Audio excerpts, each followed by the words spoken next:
Sound কম, অল্প sound করো।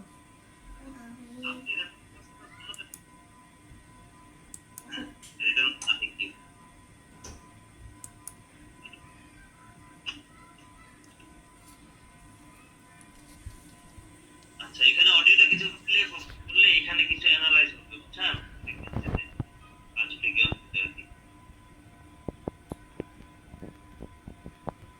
হয়তো বা ইতিহাসে তোমাদের কথা কেউ কবে না,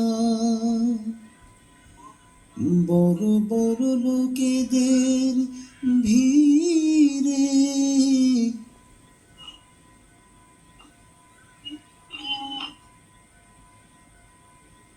খুব প্রবলেম করতেছে। এখন এখানে বলছিলাম 1 নম্বরটাতে চাপ দিলে নিচে নেমে যাবে, আর বাকি যেগুলো আছে এই যে এখানে যে -20 এর বরাবর যে সুতাটা আছে দেখছেন, আর এখানে এই যে জিরোর যে লাইনটা আছে, মানে এখন সুতাটা যে পর্যায়ে আছে ওইখান থেকে এই সুতার উপরে যেখানে যাবে এখানে ওই বরাবর নিচে নামাবে, ওই বরাবর। ধরেন যে এই জায়গায় একটু ডাউন আছে, এই যে এইখানটাতে একটু ডাউন আছে, -20 এর নিচে আছে দেখছেন নিচে। এই কাজগুলা এই যে গজলটা দেওয়া হয়েছে না, একটু সে মূলত কাজ করে নয়েজ দূর করে। না না, এটা ভোকালটারে মানে চাপটা ভোকালটারে ভাসমান করে। একটা লাইন এডিটিংয়ের ক্ষেত্রে এরকম ইয়া না, কোন গজলটা শুনে নিয়ে কেন মানে এডিটিংটা ফুল গজলটাতে হয়ে যাবে। আপনি যদি এখানে তো এক লাইন, এখানে যদি 10টা গজল একসাথে থাকে দাও, 10টাতে একসাথে হয়ে যাবে এই ইফেক্টটা। আপনি শুধু যা কিন্তু প্রথম 20-30 সেকেন্ড শুধু প্লে করলে এখানে অ্যানালাইসটা চলে আসবে, বুঝতে পারছেন?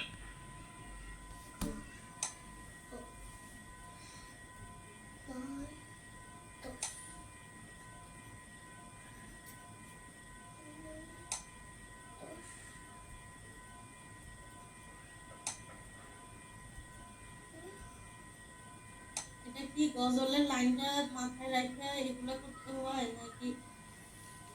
এই যে এইটা মাথায় রাখা, এই যে এই লাইনটা মাথায় রাখা, এই যে সুতাটা যেখানে নিচে নামছে উপরে উঠছে ওইটা।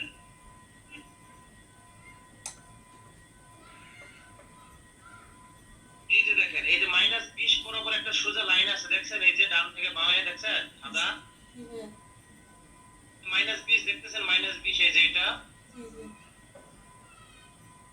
এখন ওইটা একটা সোজা লাইন, সাদা সাদা দাগ ডান থেকে বাম দিকে দেখছেন। আর একটা লাল সুতা তার নিচের দিক দিয়ে গেছে দেখছেন। আবার এখানে ওই ওই -20 এর উপরে উঠে গেছে দেখছেন। আবার এখানে নিচে নামছে, আবার একটু উপরে উঠে আবার অনেকখানি নিচে নামছে, মাঝখানে আবার উপরে উঠে একটু ভিজিভিজি কইরা এখান থেকে নিয়ে আবার একেবারে নিচে নেমে গেছে এই কোনায় দেখছেন। এটা কি ভাইয়া, এটা যেহেতু স্টেডিওর দিছে, স্টেডিওর ক্ষেত্রে এই রুলসটা হবে প্রত্যেক টাইমে না যে কোনো গজল? আরে বাবা, একই ইফেক্ট, মোনো স্টেরিও সব সেম হবে, কিন্তু আপনার এখানে স্টেরিওর জন্য আমি এই পুরো ইফেক্টটা স্টেরিও আলাদা নিছি। ইফেক্টটা এই যে দেখেন না 5 ফ্রিকোয়েন্সি স্টেরিওটা আমি নিছি, আর আরইকিউ স্টেরিওটা নিছি। যদি আমার এটা মোনো হইতো তাহলে আমি আরইকিউ মোনো নিতাম, কিন্তু কাজগুলো সেম হইতো, কাজগুলো সেম।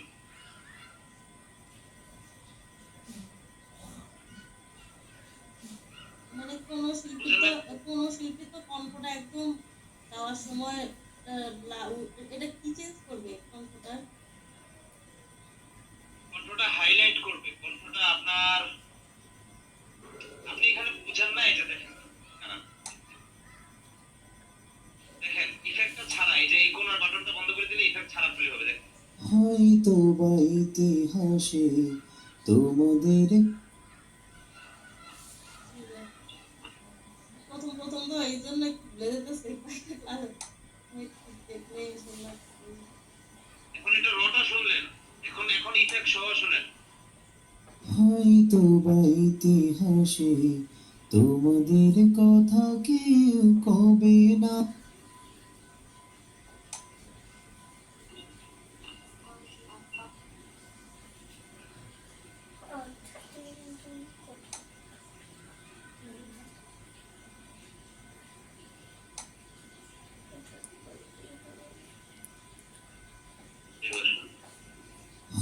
হয়তো বা ইতিহাসে তোমাদের কথা কেউ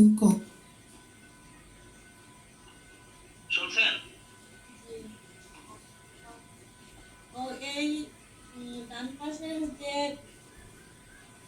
আরিকিউর ইয়েটা আছে না, এইটা সিলি চেঞ্জ করলে সিলি ইয়ে হয়, চেঞ্জ হয়, আর এটা ইয়ের উপর নির্ভর করে না। হ্যাঁ, এই যে এখানে আমি মূলত এই যে এখানকার নোটগুলো দেখে দেখে ওখানে সরাইছিলাম আইসি। নোটগুলো বলতে ওই যে উপরে যে সাদা দাগটা বললাম -20 বরাবর যে সাদা দাগটা, ওই দাগের নিচে যে লাল সুতার দাগটা নেমে গেছে, ওই ওই লাল সুতার দাগটা ওই -20 নিচে থাকলে এইখানে আমি এই যে জিরোর উপরে উঠাবো, ওই বরাবর ধরেন এই যে এখানে এতটুকু আর এখানেও এতটুকু, ওই জায়গাটাতে উপর নিচ করবো। এখানে যদি থাকে -20 উপরে লাল সুতা, এখানে -20 নিচে লাল সুতা দেবো, হলুদ সুতাটা, বুঝছেন? জি।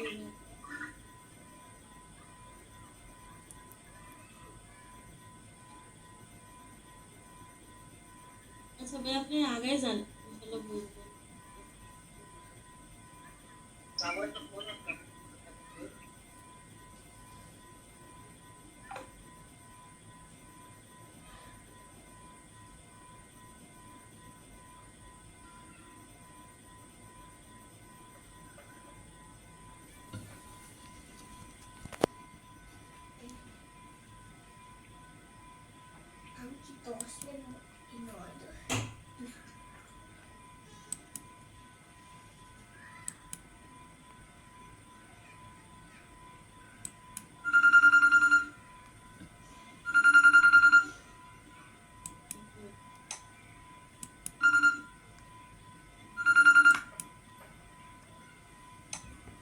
ওই যখন টোনগুলা শুনবো কতটুকু কি চেঞ্জ হইলো, কি বিষয় আছে, তখন একটু